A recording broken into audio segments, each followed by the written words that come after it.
بہت سے لوگ کام کرنے سے بھاگتے ہیں، بچتے ہیں، اور اس کی بجائے وہ دوسروں پہ بوجھ بن جاتے ہیں، جبکہ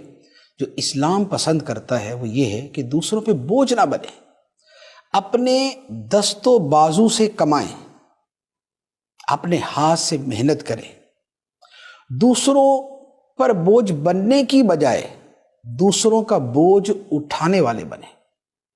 یہ ہے اسلام کی تعلیمات۔ حدیث مبارک ہے، نبی پاک صلی اللہ تعالیٰ علیہ وآلہ وسلم کی بارگاہ میں ایک انصاری صحابی آئے اور انہوں نے آ کے سوال کیا۔ سوال سے مراد یہ ہے کہ اپنی ضرورت انہوں نے پیش کی، ان کو پیسے چاہیے تھے یا ان کو کچھ کھانے کو چاہیے تھا یا کوئی ضرورت زندگی کی چیز چاہیے تھی، تو انہوں نے نبی پاک علیہ السلام سے مال کا سوال کیا۔ آقا کریم صلی اللہ تعالیٰ علیہ وآلہ وسلم نے اس سے ارشاد فرمایا کہ کیا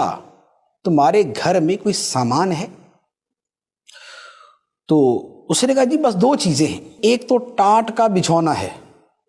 ایک بچھونا ہے اسی پہ ہم سوتے ہیں اور وہی آدھا اپنے اوپر اوڑھ لیتے ہیں، ایک یہ ہے،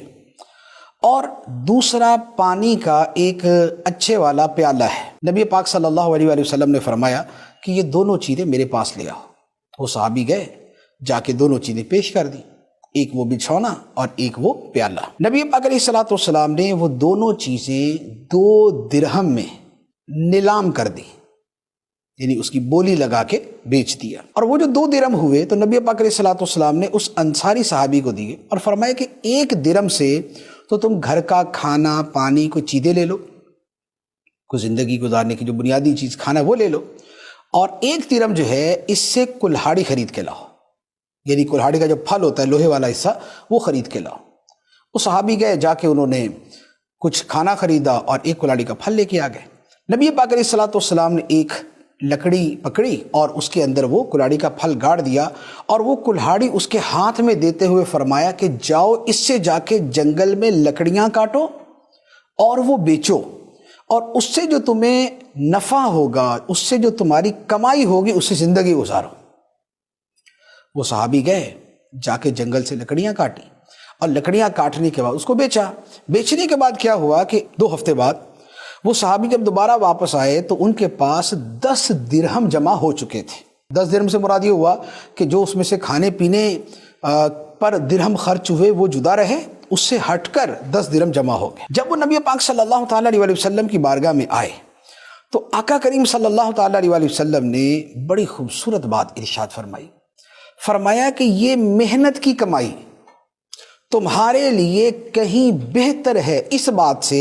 کہ تم لوگوں سے مانگتے پھرو اور قیامت کے روز تمہارے چہرے پر بھیک مانگنے کا داغ ہو۔ یہ ہے نبی پاک صلی اللہ تعالیٰ علیہ وآلہ وسلم کی تعلیم اور حکمت، کہ ہاتھ نہیں پھیلانا، بھیک نہیں مانگنی، دوسروں پہ بوجھ نہیں بننا، بلکہ جس منیمم لیول پہ بھی جا کر کچھ کیا جا سکتا ہے وہاں جا کے محنت کر لی جائے،